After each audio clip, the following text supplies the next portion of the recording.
Bem-vindos ao programa Plano de Negócios. Eu sou Daniel Schneider e estou hoje entrevistando Camila Alves Brito Barbosa, advogada especializada em Direito do Trabalho.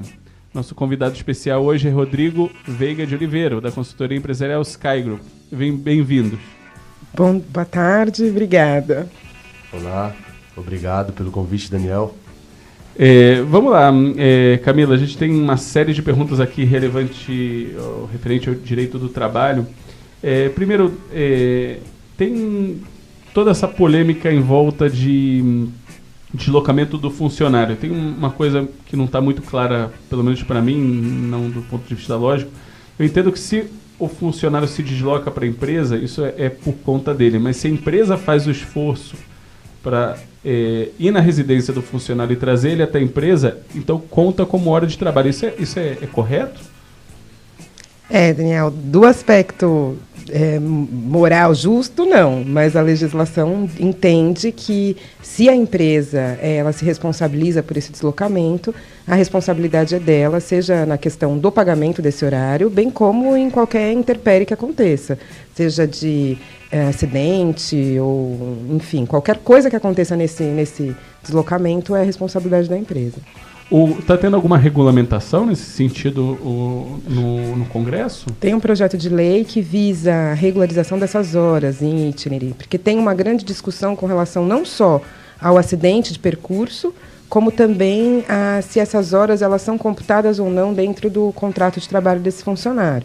E isso demanda uma série de ações judiciais, então há um projeto de lei que visa regulamentar, dizer se vai ser ou não computado isso dentro da hora e da responsabilidade do empregador. E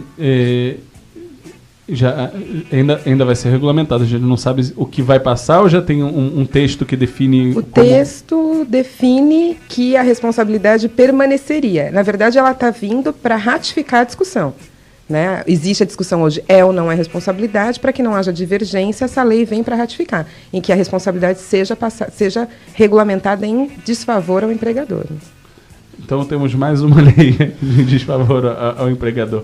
E aquela questão da lei de terceirização, porque foi feita uma lei que falava sobre a terceirização e aí tinha uma discussão polêmica se isso incluía ou não incluía a atividade fim, mas no final essa lei não foi ativada, né? Não foi regulamentada ainda. Qual é o status disso? A lei ela foi publicada, mas ela está pendente de regulamentação. Então ela entrou no ordenamento jurídico, mas ela não tem ainda uma regulamentação, portanto ela não opera os seus efeitos. Ela só vai operar os efeitos depois de regulamentada. E aí é uma polêmica muito grande, porque hoje a jurisprudência ela entende que quando é atividade meio, você pode fazer a terceirização. Então a terceirização é lícita, e aí ela não atinge a responsabilidade do tomador. Mas quando ela é atividade fim, essa terceirização não é lícita. E essa lei veio para dizer que a atividade fim também pode ser terceirizada. O que, para grandes defensores aí do trabalhador, entende que isso é um retrocesso. Mas para as empresas, eles entendem que isso é um avanço. Agora, me conta uma coisa, Camila. De todas as empresas que você conhece, quantas conseguem, de fato, fazer 100% das leis trabalhistas? Nenhuma. Nenhuma. Então, a gente tem uma série de leis que é, de fato, impraticável e, assim, sempre o empregador vai acabar pagando a conta por isso? Na verdade, o que acontece é que as empresas elas têm uma grande dificuldade de cumprir não só a legislação, como em razão do custo disso. Né? Você tem um elevado custo para os encargos, para os próprios direitos trabalhistas. Então, acaba que ou trazendo esse trabalhador para a informalidade, por isso o alto número de terceirização, ou fica na informalidade.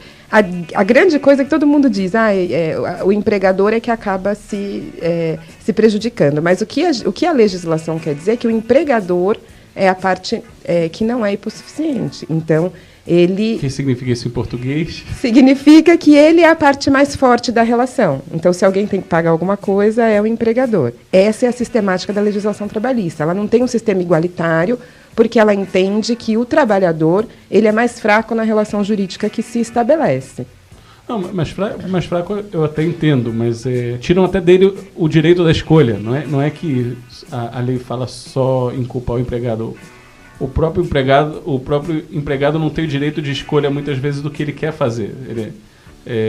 Se ele não quer, ele prefere receber o FGTS em vez de ficar depositando para o governo uma conta, ele não tem esse direito. Ele não tem esse direito.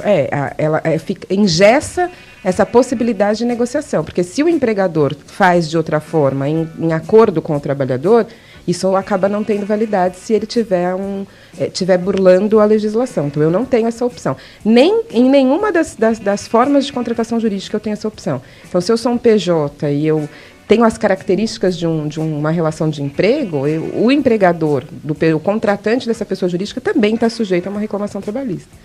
É maravilhoso. Vamos lá, falando um pouquinho do que está acontecendo. A gente está em época de crise. Muitos funcionários estão pedindo acesso para crédito consignado.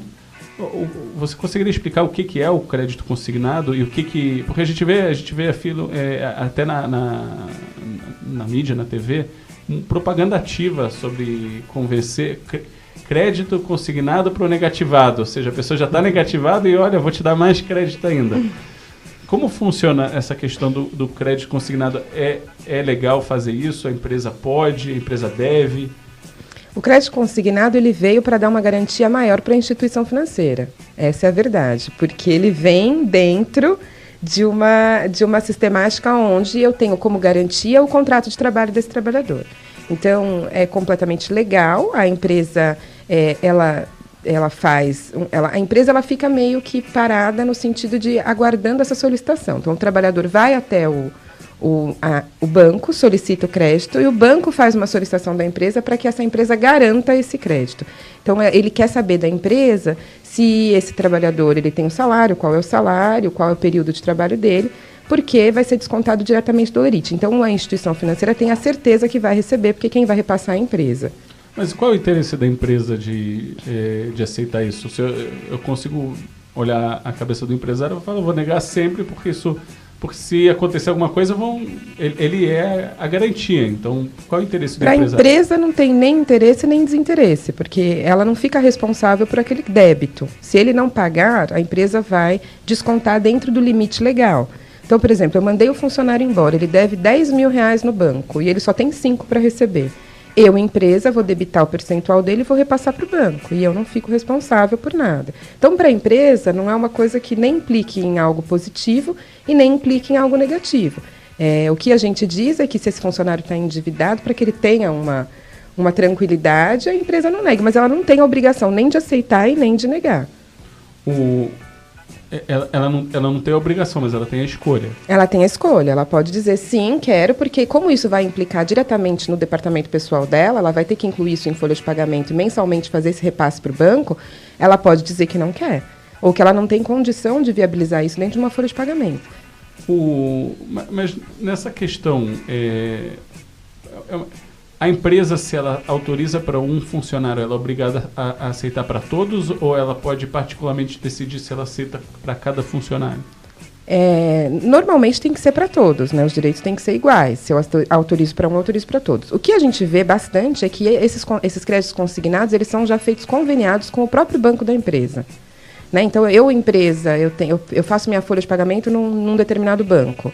E esse próprio banco já oferece para mim. Então, algumas empresas, elas acabam fazendo um convênio com alguma instituição financeira e essa instituição fala, olha, eu também tenho isso, você quer incluir ou não quer incluir? E, às vezes, o próprio banco, em contato com a empresa, dá algum tipo de benefício. Mas ela não é obrigada a aceitar, é um serviço que é prestado tanto para ela quanto para o trabalhador e ela não tem obrigação nem de aceitar e nem de negar. Agora, se ela aceitar para um, ela tem que aceitar para todos. Perfeito.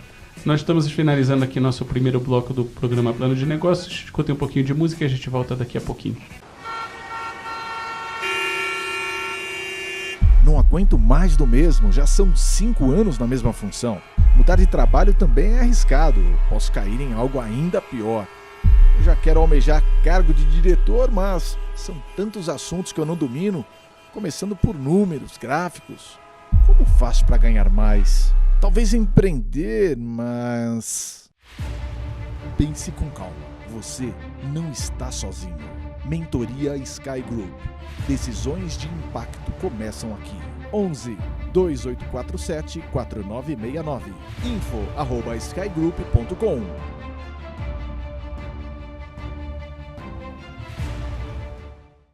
Voltamos ao programa Plano de Negócios. Estou hoje entrevistando Camila Alves Brito Barbosa, advogada especialista em Direito do Trabalho. Temos aqui também nosso convidado especial, Rodrigo Veiga de Oliveira, da consultoria empresarial Sky Group.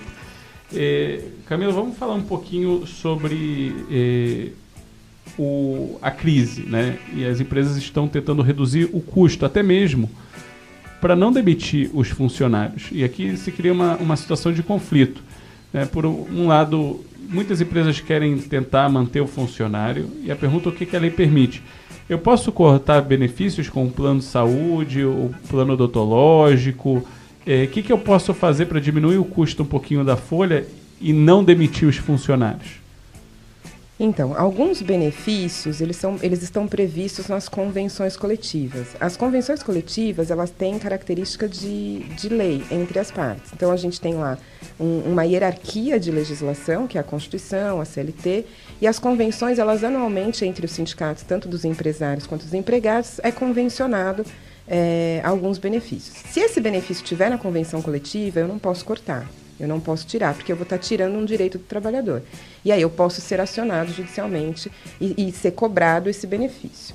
Agora, se o benefício existe de uma forma liberal, ou seja, eu não sou obrigado a dar esse benefício, mas eu dou porque eu acho que é importante, eu tenho condição de prestar esse benefício, eu posso cortar, sim, esse benefício, desde que eu avise previamente esse trabalhador. E aí existe uma discussão do que é previamente, a gente diz como praxe 30 dias para você comunicar, especialmente se for pagamento de faculdade, pagamento de convênio médico quando ele não é obrigatório. A gente tem que ter um tempo até para que essa pessoa se reorganize e possa sozinha buscar esse benefício. Perfeito. E então, por exemplo, se a gente está falando do plano de saúde, depende da convenção de cada categoria. De cada categoria. Então, a gente não tem como dizer de forma radical, ter que verificar. Mas se não está, eu poderia? Se não está dentro da convenção coletiva como obrigação da empresa, você poderia, sim, retirar esse benefício, desde que você comunique previamente ao trabalhador. E eu tenho que ter alguma antecedência ou pode ser para o próximo mês já está... Então, a antecedência que a gente... Não tem essa regra, né? A antecedência que a gente pede é 30 dias para que ele possa, inclusive, se transferir ou pagar sozinho ou se incluir num outro benefício. E agora sobre...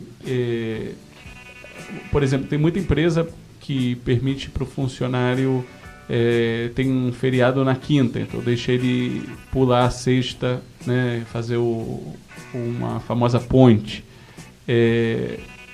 Isso já é um direito adquirido ou eu posso a qualquer momento mudar a regra e dizer que, já que aquilo não está previsto em lei, ele tem que agora trabalhar naquela sexta-feira?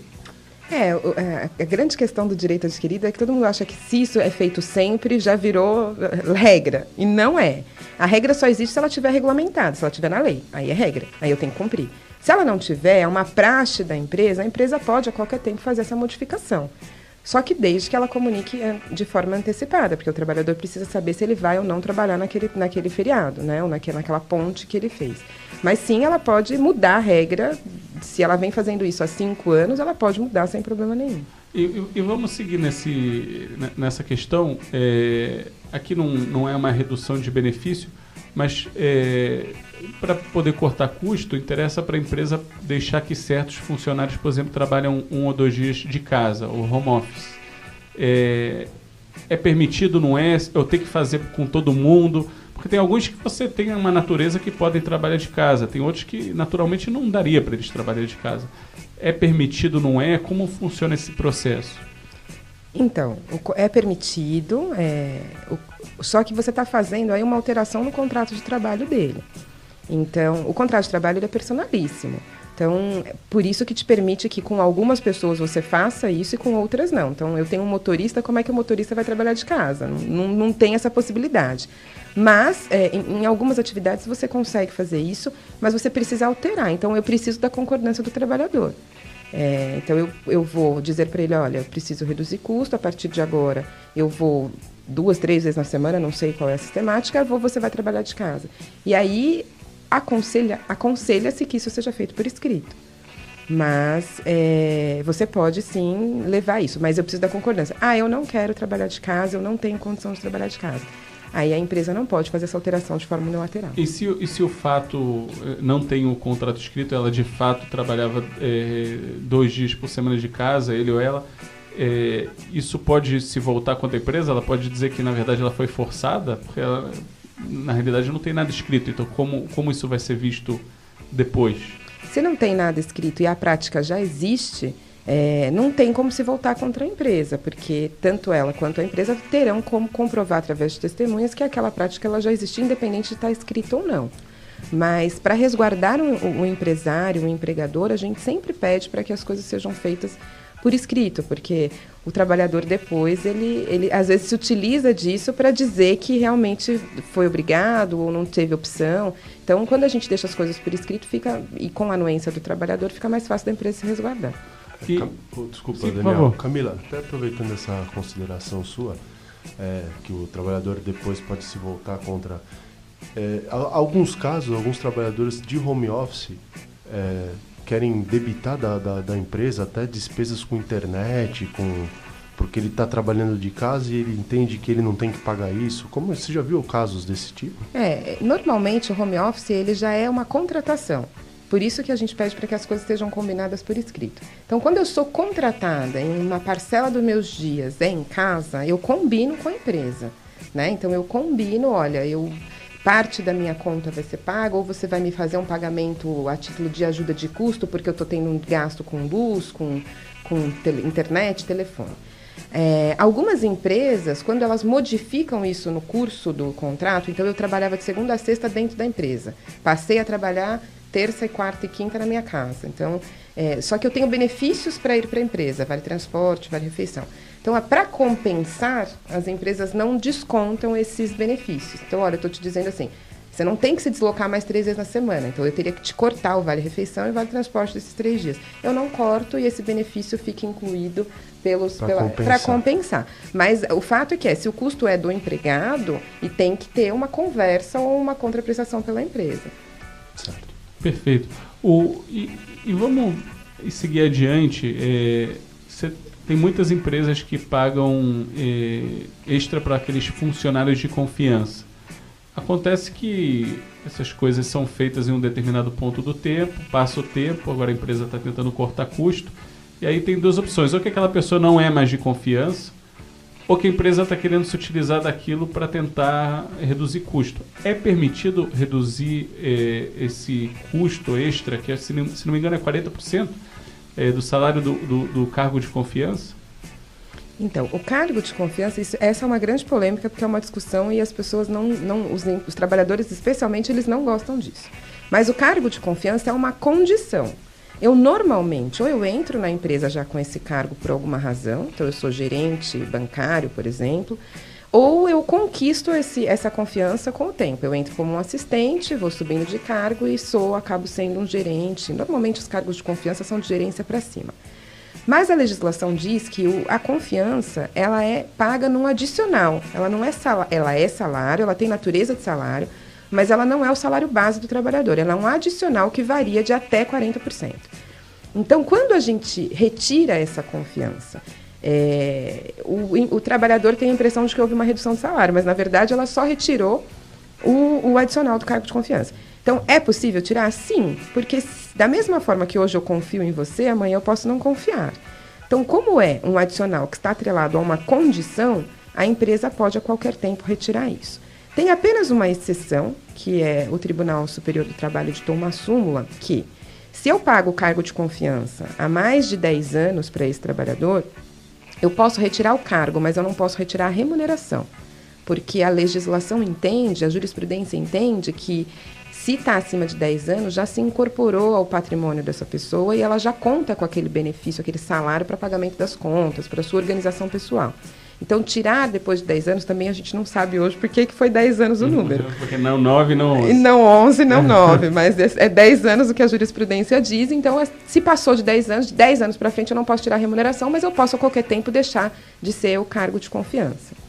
Interessantíssimo. Bem, estamos aqui finalizando mais um bloco. Escuta um pouquinho de música e a gente volta daqui a pouquinho.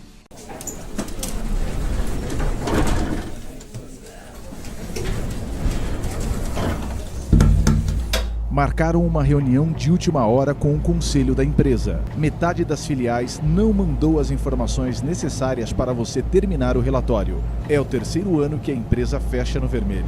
Você chegou a 4 meses com a missão de reverter a situação da sua empresa. 3 profissionais antes de você tentaram e não conseguiram. O conselho quer fechar 2 fábricas. Você vai ter apenas 10 minutos para apresentar e fazer com que mudem de ideia. Pense com calma, haja rápido. Um curso prático para decisões de impacto. Se inscreva hoje, pois o número de vagas é limitado. cursos@skygroup.com ou no telefone 11 2847 4969.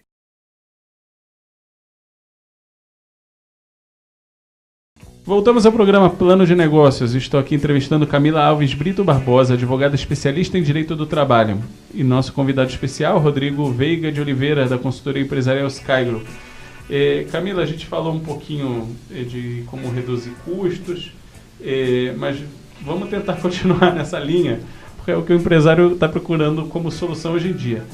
O que acontece se a empresa decidir atrasar o INSS, o FGTS e outro desses encargos para tentar conseguir pagar a folha no dia correto? Enfim, os encargos, eles são do Estado, do governo, né? Então, ele está criando uma dívida com o governo. INSS e FGTS. O FGTS, ele vai para uma conta vinculada do trabalhador, e a gente tem essa falsa ideia de que o dinheiro é do trabalhador, mas, na verdade, a Caixa Econômica Federal utiliza esse dinheiro, é um dinheiro que fica lá, e ele só pode se levantar em determinadas hipóteses.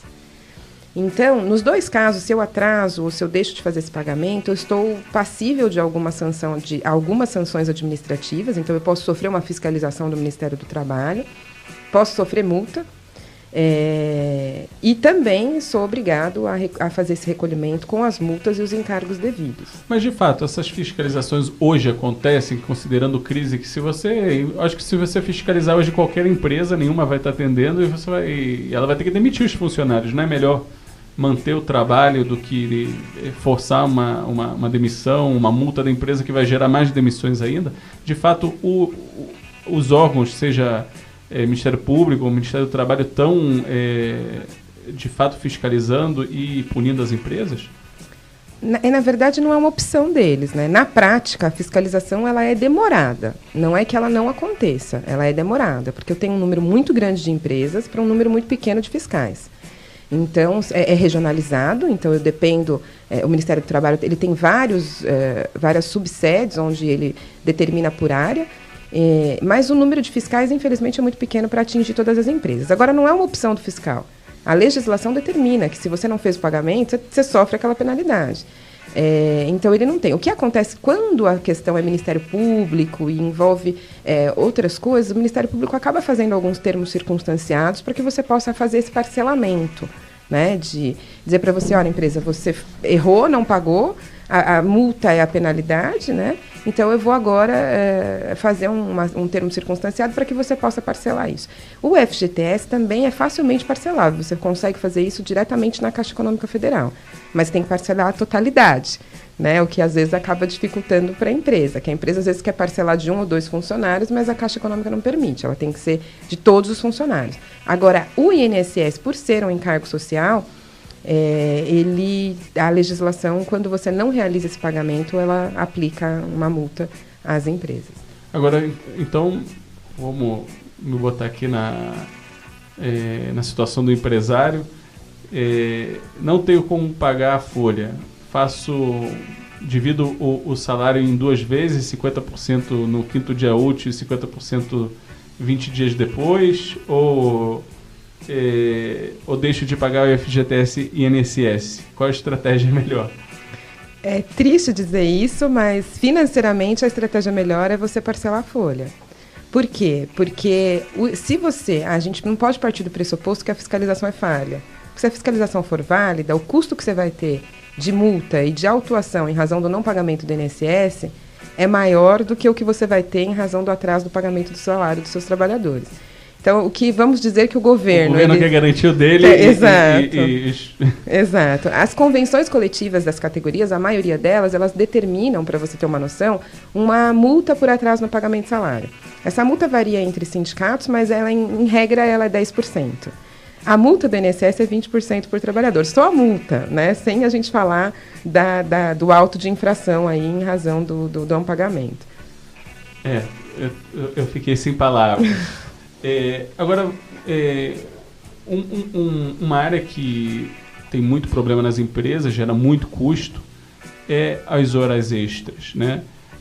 A primeira pergunta é se um funcionário ele pode se negar às horas extras, né? Em que circunstâncias ele pode se negar. E a segunda, se eu posso tentar trocar essas horas extras por performance, ou seja, porque horas extras criam um incentivo para o funcionário de trabalhar mais lento, às vezes, para criar hora extra, para poder ganhar alguma hora extra. Então, é contra o interesse da empresa. Então, se eu posso criar alguma questão de performance nesse sentido, eu te pago um bônus se o trabalho for feito antes das horas extras e não usando ela. Qual a sua visão sobre isso? Bom, a primeira pergunta é, o trabalhador pode se negar? Pode. Porque quando você contrata o trabalhador, você tem uma jornada fixada por lei, que ela pode ser acrescida desde que ela seja paga. Mas aí ela fica a critério do trabalhador. Então, o trabalhador ele tem que dizer se ele pode ou não, se ele quer ou não fazer essa hora extra. Ele não é obrigado a fazer, porque o próprio nome diz, ela é extraordinária. Então, ela é além da jornada normal. Então, eu não sou obrigado a fazer. É claro que quando você se nega mais de uma vez, isso acaba gerando uma indisposição com a empresa, você não é um funcionário, porque isso acontece em todas as empresas, e isso pode gerar uma dispensa, mas não uma dispensa por justa causa, não porque a causa seja ele está se negando a fazer uma coisa que ele não poderia se negar. Com relação a criar outras saídas para as horas extras, eu já discuti muito isso, eu acho muito inválido o sistema de horas extras, né? Porque você está... infelizmente, quando você lida com pessoa humana, você tem essa questão de eu vou fazer corpo mole para, ao invés de ganhar 3, vou ganhar 5. Né? Horas extras, isso vai impactar no meu salário, que impacta nas férias, no 13º, no FGTS, em tudo. Então, é possível, sim, você criar outras sistemáticas, seja de bônus, seja de banco de horas, o que é mais utilizado. O banco de horas é o que é mais utilizado nas empresas. A única questão é que o empregador ele deve fazer isso com a anuência do sindicato da categoria. E aí eles me perguntaram... A anuência é sobre? Sobre o banco de horas, ou sobre a sistemática que você vai criar. Então, você mesmo cria, eu, empresário, crio. Vou criar um bônus pela performance desse trabalhador, ou qualquer tipo de aspecto de meritocracia, ou mesmo um banco de horas, com critérios específicos, feitos, e aí eu vou submeter isso ao sindicato, tanto do patronal, dos empresários, quanto dos trabalhadores. Só para os ouvintes poderem entender, né?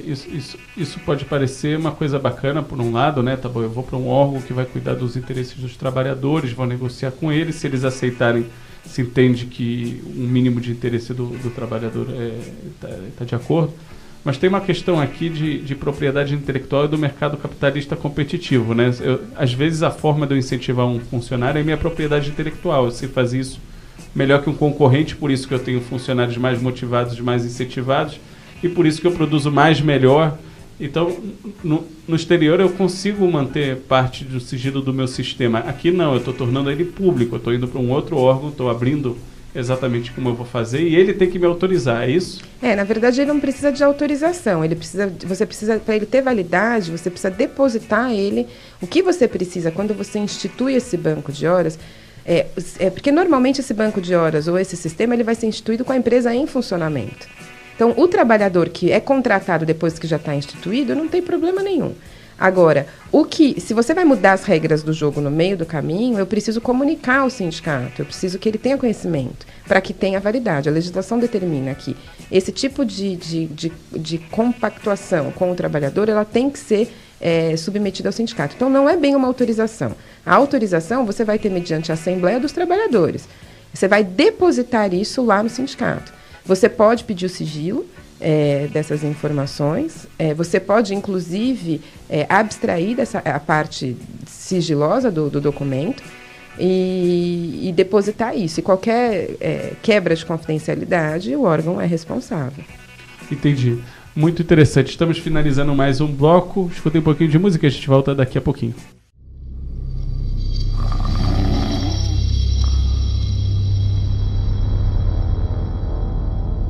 Como eu vou pagar todas essas dívidas? Se os fornecedores pararem de me entregar a matéria-prima, vai ser o fim? O que vai ser de todos esses processos na justiça? O concorrente está vendendo abaixo do preço do meu custo. Malditos! Vou acabar perdendo os meus melhores clientes?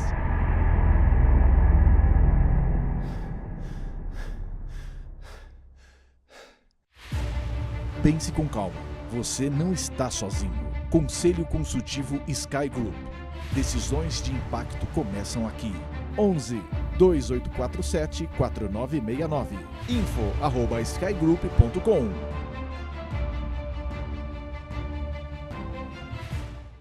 Voltamos ao programa Plano de Negócios. Estou aqui entrevistando Camila Alves Brito Barbosa, advogada especializada em Direito do Trabalho, e temos nosso convidado especial, Rodrigo Veiga de Oliveira, da consultoria empresarial Sky Group. Camila, vamos falar mais sobre trabalhadores, né? Essa área de especialização. Primeiro, vamos começar com um caso que a gente vê em empresa, né? Em uma determinada empresa que eu conheço, tem comunicados para os funcionários, para eles saberem o que está acontecendo na empresa, e a empresa, para ter certeza que o funcionário ouviu o comunicado, estava pedindo o nome do funcionário, RG, CPF e assinatura. E apesar que a intenção era boa, os funcionários se negaram a assinar e se negaram a botar o CPF como se isso fosse trazer algum prejuízo. O que acontece, o que eu entendo disso, a causa, não o sintoma, é que os funcionários nem entendem qual é as obrigações dele e a lei. Isso seria uma constatação correta?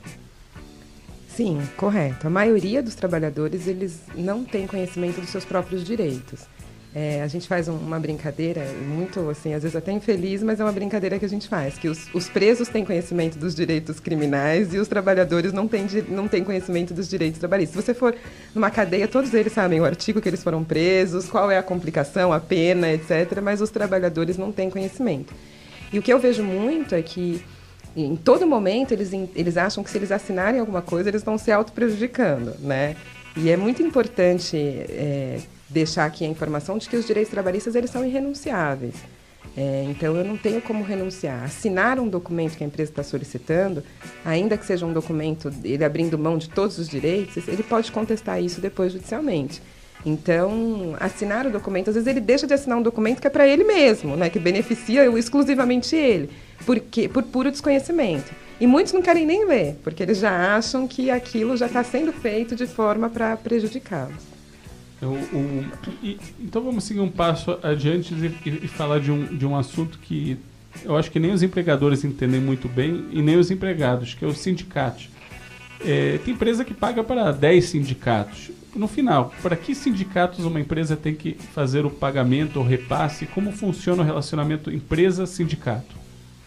Os sindicatos, eles são organizados de duas formas. Então, eu tenho o sindicato dos empregados, que delimita a categoria, né, os direitos da categoria de trabalhadores, e eu tenho os sindicatos patronais, que são dos empresários, dos empregadores. Eu tenho que pagar, tecnicamente, 2 sindicatos. Um sindicato que é o da minha base como empregador, que é o patronal, que a gente chama, que é o sindicato dos empresários. Então, esse sindicato ele vai defender os meus interesses e é ele quem vai negociar com o sindicato dos trabalhadores. Então, assim, os sindicatos trabalhadores querem o benefício de R$15 de vale-refeição e eu só posso pagar, enquanto empresa, R$10. Então, o meu sindicato vai negociar os R$10 e o sindicato dos trabalhadores vai negociar os 15. Então, é importante que os empresários saibam que todos eles têm um sindicato. O sindicato ele é organizado com base na categoria, né? Com base na atividade preponderante da empresa. Quando eu crio o meu CNPJ, eu crio lá o objeto principal dessa empresa. É através deste objeto que o sindicato se organiza. Então, o sindicato do comércio, por exemplo, os comerciários, ele vai ter a base patronal e vai ter a base sindical. O que a empresa ainda tem que fazer? Além dela pagar a taxa por ela ter um sindicato patronal que representa os interesses dela, ela tem que repassar a contribuição sindical dos trabalhadores. E para os trabalhadores são 2 tipos de contribuição. A sindical, que é uma contribuição que decorre de lei. Ela é 4% do valor do salário base do trabalhador, anualmente. Dá uma taxa, dependendo do salário. No salário mínimo é uma taxa de 30 e poucos reais. Então, essa sindical, ela é descontada uma vez no ano e ela é descontada pelo empresário, pelo empregador, e ela é repassada pelo empresário. Então, ela desconta do salário, não é o empresário que paga, desconta do salário e eu repasso para o sindicato. E tem uma outra taxa que chama a taxa assistencial. Essa taxa permite que o trabalhador usufrua dos benefícios do sindicato, como, por exemplo, colônia de férias, descontos em faculdades. Essa taxa ela é opcional. Se o trabalhador for até o sindicato e se opor, ele não é obrigado a pagar. Se ele não se opor, vai vir descontado mês a mês do lerite dele e o empresário também repassa. Então, para que fique bem claro e resumido, eu pago, em tese, 3 taxas. Uma que é minha de empregador e as outras 2 é que, tecnicamente, eu desconto do trabalhador e repasso para o sindicato dos trabalhadores. Muito didático. E sobre obrigações da empresa referente a contratar deficientes e menores aprendizes, quando eu até volto para a questão do sindicato no sentido de eu já tenho que pagar já do primeiro funcionário, ou se eu não tenho uma empresa, um profissional liberal, não precisa pagar. Ele tem um funcionário, ele já tem que fazer o repasse? Tem um funcionário, ele já tem que fazer. E em que momento uma empresa tem que considerar ou se entender que ela é obrigada a contratar deficientes e menores aprendizes? Tem uma lei, né, que trata da deficiente. É uma questão bem polêmica essa, porque a gente está falando de inclusão. É uma lei que foi criada com essa finalidade, a intenção era a inclusão, porque eles entendiam, os nossos legisladores, que as empresas não contratavam deficientes e menores aprendizes e não possibilitavam para o deficiente a inclusão no mercado e para o menor aprendiz o início da carreira. Então, a partir de 100 funcionários, essa empresa delimita uma cota que vai aumentando conforme aumenta o número de funcionários. E ela é obrigada a contratar um deficiente. Aí, o que é deficiente, né? As discussões começam desde aí. Não existe regulamentação do que é deficiente? Existe uma regulamentação. Existe lá, o próprio Ministério do Trabalho, ele determina, ele baixou uma tabela das doenças e das deficiências que são consideradas deficientes. Mas eu já vi casos, por exemplo, de uma moça que foi contratada. E é engraçado porque isso fica relegado ao Ministério do Trabalho, né? Uma moça foi contratada, ela não tinha o céu da boca. Então, ela tinha uma fala bem difícil, assim. E aí, ela não foi considerada deficiente. Ela foi contratada como deficiente, a empresa foi fiscalizada. Quando multada. Apresentou, foi multada, porque entendeu que essa deficiente não estava enquadrada dentro do rol do Ministério do Trabalho. E, portanto... Então, é importante, quando eu contratar para cumprir a cota, eu verificar se está enquadrado dentro desse quadro do Ministério do Trabalho. Porque tem algumas doenças, algumas deficiências que eles entendem que não é deficiência para o quadro de deficiente físico de contratação. Estou em choque de novo. E referente ao jovem aprendiz? O jovem aprendiz é um programa, também, né? É um sistema todo esse jovem aprendiz, né? De onde ele vai vir? É um sistema, existem empresas privadas, inclusive, que trabalham com isso para poder te dar. Eu sou uma empresa que preciso contratar menor, então eu tenho empresas que agenciam esses menores aprendizes. A ideia da lei é que eu tivesse uma iniciação no mercado de trabalho. Então, eu preciso estar estudando, eu preciso fazer essa comprovação. Normalmente, o contrato é feito entre 3 pessoas, então, entre o trabalhador e a empresa e a escola. E a ideia é que esse menor ele realize atividades de iniciação, né? Que aprenda. Poderia o pai também, porque ele é menor. Tem que ter ele é menor, o pai, sim, representado pelo pai. Mas a ideia é que ele comece a fiscalizar a iniciação do trabalho. Então, ele aprende a rotina administrativa, porque normalmente está ligado ao ensino médio. Não tem, antigamente era uma profissionalização, né? Então, eu tinha um ensino técnico e, por conta desse ensino, eu ia para a atividade. Hoje, não. Agora, vamos levar aos casos extremos onde a lei fica meio bizarra nesse sentido. E se eu não acho deficiente ou menor aprendiz que queira trabalhar na minha empresa? Você vai ser multado. Você vai ser fiscalizado, multado e, normalmente, o Ministério do Trabalho ele te dá um prazo para regularização. Ele vai lá, você tem 200 funcionários, tem que ter 5 deficientes, você não tem nenhum. Ele vai te dar um prazo para você regularizar isso. Se você não regularizar, ele vai te autuar, infelizmente. É aquilo que eu falo, é uma inclusão discriminatória, né? Porque isso gera algum tipo de desconforto para o próprio trabalhador. Alguns trabalhadores, eles entendem que não está ali por mérito, está ali por uma cota, né? Então, você não precisa nem saber fazer. Se é deficiente, você está aqui para cumprir a lei, né? Eu preciso, como empresa, ter. Mas a ideia não é essa, né? A ideia é de que essa discriminação que vem do empregador por eu ser deficiente, ela acabe e eu consiga contratar pessoas capazes, deficientes. Eu quero dizer que eu não sei que ano foi feita a lei, você saberia dizer? O ano, ela não é muito velha, não, deve ter uns 10 anos. Porque hoje em dia, com a internet, eu estou falando da parte do deficiente, não da parte do jovem aprendiz. Mas hoje, com a internet, o deficiente vai ser capaz de achar trabalho, até porque na internet você consegue entrar nesses sites que você consegue trabalhar pela internet. Você consegue vender seus serviços pela internet, ninguém sabe. Ultimamente eu contratei um trabalho gráfico e descobri que a pessoa que me deu o serviço foi da Indonésia. Então, eu não sei se é homem, é mulher, se é transexual, não sei absolutamente nada. E na verdade eu me interesso, o trabalho foi muito bem feito e foi pago e está tudo bem. Então eu entendo que a internet é isso. Porém, eu entrei em contato com uma empresa especializada em RH nessa área de deficientes, exatamente para cumprir a cota de um dos clientes.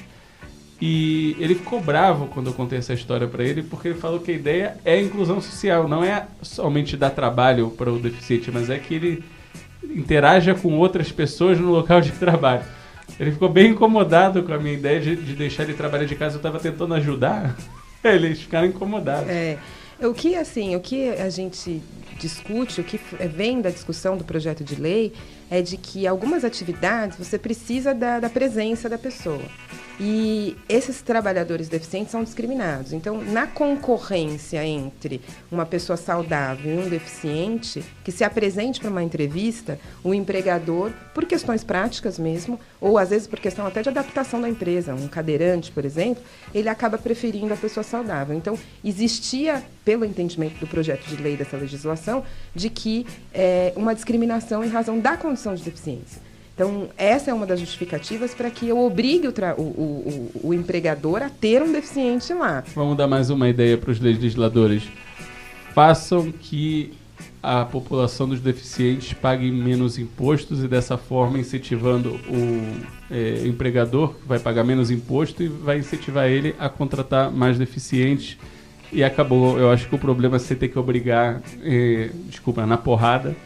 E você tem que também fazer a cota de 200 empresas. De repente, se um incentivo é bom, empresas que têm 50 funcionários podem contratar 30 deficientes e não teria problema. Então, eu acho que fica aí uma ideia se... E a gente vai ter problema com as pessoas saudáveis, né? Porque só vão querer contratar deficiente. Exatamente. Mas esse benefício pode ter seus limites, tal, mas eu acho que funcionaria melhor um sistema desse tipo. Bem, Camila, estamos chegando aqui no final desse bloco. Eu queria muito agradecer a sua presença.